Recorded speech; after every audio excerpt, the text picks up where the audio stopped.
La vidéo qui suit est une production du même Centre des Mémoires montréalaises pour son encyclopédie en ligne Mémoire des Montréalais. Elle a été réalisée par Stéphanie Lessard-Bérubé en 2019. Elle s'intitule Portrait de Ligia Legault et fait partie du grand dossier Mémoire d'immigration. Elle apparaît aussi dans le dossier Les Latino-Américains de Montréal. Quand la vidéo commence, Ligia Legault est assise sur son canapé. Elle porte un ensemble jaune et un collier doré. Au cours de son récit, des photos défilent. Certains clichés montrent sa famille, et d'autres témoignent de son engagement dans la communauté. Ligia Legault y apparaît en compagnie d'amis, lors de divers événements. Un certificat de reconnaissance de l'association Cervantes la remercie, pour plus de 40 ans de collaboration. Puis, un tableau affiche des portraits d'enfants bénéficiaires de la Fondation Cascada. La vidéo commence, et le titre apparaît, Portrait de Ligia Legault. Mon nom, c'est Ligia Elvira Chavez del Valle Macaula. Je suis née à Buenaventura, Colombie, le 31 mars 1931. Je suis la quatrième de 7 enfants. Je suis venue à Montréal le 20 juillet 1957. À l'aéroport, j'étais reçue par mon ami, le jésuite, le père Jean Genet, qui parlait l'espagnol. Il me conduit chez ses amis, la famille de Guire, pour attendre la rencontre.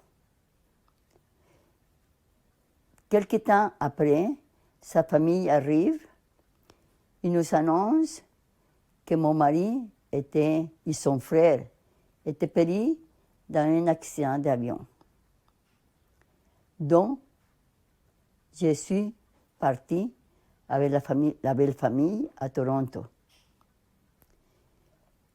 5 mois plus tard est né mon bébé, le 26 novembre 1957.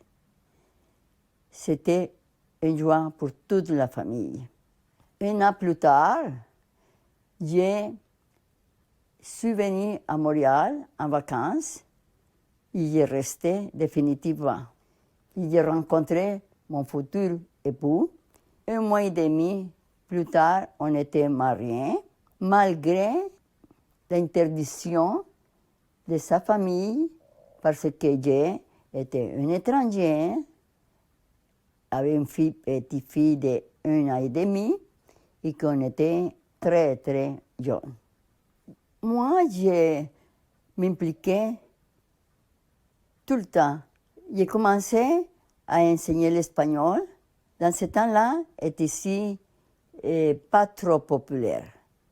Mon groupe était des gens de certain âge. Il y avait des gens assez importants dans mon groupe. Même que le directeur de l'aéroport était un de mes élèves.